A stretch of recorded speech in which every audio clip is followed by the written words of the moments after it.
Сайн байцгаана уу хүүхдүүдээ. Өнөөдрийн хичээлээ эхлүүлье. Өнөөдрийн хичээлийн сэдэв бол үгийн хувиргал. Тэгэхээр бүгдээрээ үг хувиргах ёсыг мэдэж зөв хэрэглэж хэвшцгээе. За хэлний нэгжүүдийг сэргээж сануул. Хэлний дээд түвшний нэгж нь их байдаг. Тэгээ дээд түвшний нэгж нь доод түвшний нэгжүүдэд багтаасан. Доод түвшний нэгж нь дээд түвшний нэгжтэй багтсан шинжтэй байдаг. За хэлний хамгийн дээд түвшний нэгж бол их. За их нь бол харилцааны дээд түвшний нэгж. За дараагийн түвшний нэгж бол өгүүлбэр. За энэ харилцааны бага нэгж гэж явдаг. За тэгээд дараагийнх болохоор хэлний нэрлэлтийн нэгж. За хамгийн бага нэгж нь бүтээвэр юм аа. Тэгэхээр үүн дотроос бүтээврийн англи хэлийг сэргээж сануул. Бүтээврийг дотор нь язгуур бүтээвэр, залгуур бүтээвэр гэж хоёр ангилдаг. Язгуурыг нь идэвхтэй идэвхгүй, залгуурыг дагвар нөхцөл гэж хоёр ангилна. Нөхцөл нь дотроо нэрийн, үүлийн гэсэн хоёр ангилалд багтдаг. За нэр үг нь болохоор тогтсон дараах бүтцтэй. За язгуур, дагвар, тооны дагвар, тийн ялгалын нөхцөл, хамаатуулах нөхцөл гэсэн бүтцтэй байдаг бол үйл үг нь язгуур, дагвар, за тэгээд хэвийн дагвар, байдлын дагвар, түүний араас холбох ба төсөөх нөхцөл орно гэсэн үг. За ийм хэвсэн нэр болоод үйл үгийн бүтэц монгол хэлэнд байна. За харин өгүүлбэрийн ангиллыг сэргээж сануул дотор нь бүтэц бус гэж хоёр ангилдаг. За бүтэц өгүүлбэр нь мэдээж энгийн нийлмэл гэсэн хоёр ангиллалтай бол бүтэц бус нь жинхэнэ бус аялга үг, жинхэнэ аялга үг гэж хоёр ангилдаг. За эхийн нэгж буюу бүтц нь ямар байдаг вэ гэхээр за цогцлбор, мөчлөг, хэсэг, бүлэг, анги гэсэн ийм бүтцтэй. Тэгэхээр нэг цогцлбороос бүтсэн ихч байх ба түүнийг бичил их гэж нэрлэдэг. За тэгээд их дотроос энэ дотор орж байгаа багтж байгаа хэлний доод түвшний нэгжүүд дотроос өнөөдөр бид нар үгийн хувиргалыг дэлгэрүүлэн авч судалнаа. Тэгэхээр үг нь дэлгэрүүлэх, салаалах, тонгоргох, хураах гэсэн дөрвөн хувиргалтай. Тэгэхээр үгийн эхний үсэг ба үеэр товчлох. За нэг юм үзэгдлийг хоёр ба түүнээс олон үгээр илэрхийлэх. За хошоо ба нийлмэл үгийн байрыг солин найруулах, үйлээс нэр, нэрээс үйл үг бүтээн, хэлзүүн хэлбэрчлэлтийг өөрчлөн найруулж хувиргахыг үгийн хувиргал гэж нэрлэдэг. За үүн дотроос хамгийн нэгдүгээрт үгийн дэлгэрүүлэх хувиргалын тухай авч үзье. За нэгдүгээрт ямар аргаар дэлгэрдэг вэ гэхээр нийлмэл үгээр нэг ухтгууныг нэрлэдэг. За мөн хошоо үгээр нэг ухтгууныг нэрлэх. За хэлц үгээр нэг ухтгууныг нэрлэх. Үг давтан дэлгэрүүлэх. За нэг зүйлийг хоёр ба түүнээс олон үгээр нэрлэх гэсэн ийм үгийг дэлгэрүүлэх хувиргалын аргууд байна. За өөрөөр хэлбэл нэг үгээр нэрлэж болох зүйлийг хоёр ба түүнээс дээш үгээр нэрлэж байгаа гэсэн буюу нэмэгдэх ийм хувиргал байна. За дараагийн хувиргал бол хураах хувиргал байгаа. За яаж хэрхэн хувиргадаг вэ гэхээр энэ бол аливаа нэгэн үгийг хасж ийн гэсэн үг шүү дээ. Маш энгийн нэр тайлбарлавал тэгэхээр хүний нэрийг шууд хэлхийг цээрлэн хүндэтгэж эхний үеэр нь за нийлмэл нэрлэлтийг эхний үсгээр товчлох. За нийлмэл үг нэрлэлтийг эхний үеэр товчлох. За нийлмэл үгийг аль нэг үгээр нь товчлох. За хүний овгийн эхний үсэг үеэр нь товчлох гэх зэрэг ийм хураах хувиргалууд байдаг. Тэгэхээр та бүхэн минь тус бүрийн жишээг бичлэгээ зогсон сайн дэлгэрүүлж үзээрэй. За дараагийн хувиргал бол салаалах хувиргал. Тэгэхээр хэрхэн салаалж хувиргадаг вэ гэхээр төрөл үг үүсгэх арга байна. За нэр үйл үгийг хэлзүүн хувиар хувилгах арга байна. За үгийн утга салаалах, шилжих ийм арга байна. За өрмөц хэлцэд утга шилжих арга байна. Этгээд үг үүсгэх, за үгийг цээрлэн нэрлэх гэх зэрэг ийм аргууд байдаг.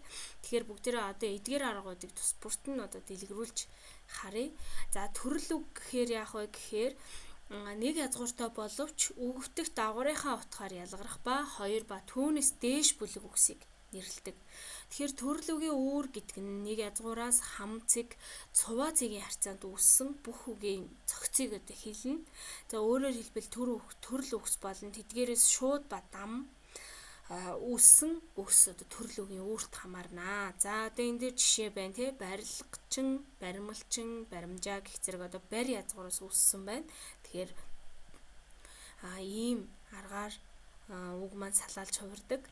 За дараагийн анхаарах зүйл бол төрөл үг нь одоо нэг ижил язгуурт өөр дагавар залгаж шинэ үг үүсдэг.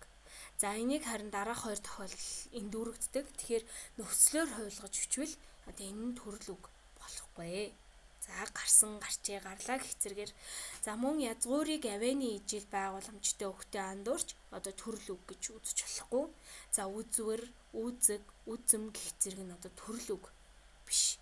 За ийм зүйлсийг одоо санах хэрэгтэй. За мөн дараагийн одоо үг салаалах зүйл бол эдгээр этгээд үг хэллэг бас мөн цээрлэх ёс зэргийг хоёр зүйлийг анхаарна. Тэгэхээр этгээд үг хэллэгт хамааруулан судалдаг зүйл бол бүдүүлэг үг хэллэг, за чамрахсан харь үг зэрэг ордог. Хүмүүсийн харилцааны явцад үүссэн эвгүй сэтгэл, уур уцаар сэтгэл хөдлөлөөс үүсдэг.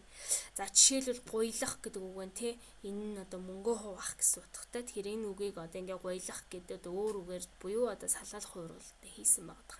Тэгэхээр эдгээр нь яадаг вэ гэхээр нийгмийн хөгжлийн явцсан хүрээнд хэсэг бүлэг хүмүүсийн хилэлцэх өөр мэт үг юм аа. За цээрлэх ёс гэдэг бол бодит ертөнцийн юм үзэгдлийг шууд нэрлэхээс татгалзаж найруулан турсалж ичих. За үүний хамгийн энгийн жишээ бол одоо манай хөдөөний хүмүүс бол мэдж байгаа тий, чон гэдгийг бид нэр одоо хээрийн амтан, сондог саарл гэх зэрэгээр ингэж цээрлэж нэрлэдэг. За тэгэхээр монголчууд эртнээс нааш муу муухай, бэлэг тэмдэглэгүй хэллэг, хараалыг цээрлэн ерөөлөөр сольж хэлдэг уламжлалтай. За энэ нь бол үгийн салаалах хуургалын одоо жишээ болж байх жишээний. За хамгийн сүүлчийн хувиргал бол үгийн тонгоргох хувиргал. Тэгэхээр хэрхэн тонгоргодог вэ гэхээр хоршоо нийлмэл үгийн байрыг сольдог. За ухсраа нийлмэл үгийн байрыг сольно. Нийлмэл өгүүлэхүүний байрыг сольдгоо. За тус бүрийн жишээг мөн дэлгэрүүлж одоо бичлэгээ зогсоож хараарай өгтүүдээ. За тэгээд тонгоргох хувиргал хийхэд тухайн үгсийн өгүүлбэрт гүйцэтгэх утга үүрэг яаж өөрчлөгдөж байгааг эдгээр одоо 3 өгүүлбэрээс тус бүр уншаарай. Тэгэхээр энд яаж байгаа вэ гэхээр үгэнд тонгоргох хувиргал хийснээр өгүүлбэрт гүйцэтгэх гишүүний үүрэг байр өгүүлбэрийн хэв шинж зэрэг нь өөрчлөгдөж байна. Тиймээс одоо тухайн үгийн байрыг оновчтой сонгон хэрэглэх нь чухал юм аа. За үүн дээр одоо тодруулсан дээрх одоо жишээг маш сайтар ажиглаарай. За үгийг дэлгэрүүлэн хувиргал хийхдээ юуг анхаарах вэ? Нэг ухагтгууныг илэрхийлж буй хоршоо үгийг таних, нэг ухагтгуунд илэрхийлж буй хилцүү үгийг таних, үгийн сандсан холбоо үгийн онцлогийг мэддэг байх, үгийн дэлгэрүүлэх хувиргал хийх аргуудыг таних. За үгийг хураахтаа юу анхаарах вэ гэхээр нэр болон үйл үгийн бүтцээс сэргээн санаж сайтар ойлгосон байна. За үгээ бүтцийн дагуу задлан бүтээвэр бүрийг тайлбарлах, үгийг хураан хувиргах аргыг сайтар уншиж ойлгох, жишээ одоо ажиглаж баттгах, өгсөн жишээг тохирох аргад нийцүүлэн хураан хувиргана. За салаалах хувиргал хийхдээ юуг анхаарах вэ гэхээр төрөл үгийг танина, салаа утгат үгийг таних, этгээд үг болон цээрлэх ёсыг таних, үгийн салаалах хувиргалын аргууд нь үгийн санг баяжуулдаг одоо тэр ойлголтыг ер нь мэдж авах хэрэгтэй. За харин тонгорхохдоо юуг анхаардаг вэ гэхээр их өгүүлбэрийн тонгоргох хувиргал сэргээн санаж сайтар ойлгосон байх. За өгүүлбэрийн гишүүний утга хэлцэн хэлбэрийг ойлгосон байх. Үгийг тонгоргон хувиргах аргыг сайтар уншиж ойлгох, жишээг ажиглах, баттгах, өгсөн жишээг тохирох аргад нийцүүлэн хураан хувиргана. За тэгээд өнөөдөр анхаарал хандуулсан хүүхдүүдтэй баярлалаа. Бичлэгийн төгсгөлд өгүүлбэрийн тодруулсан үгсэд дэлгэрүүлэх, хураах, салаалах, тонгоргох хувиргалын тохирох хэлбэрээр найруулан бичиж өөрийнхөө мэдлэг чадварыг баттгаарай. Дараагийн хичээлээр уулзтлаа.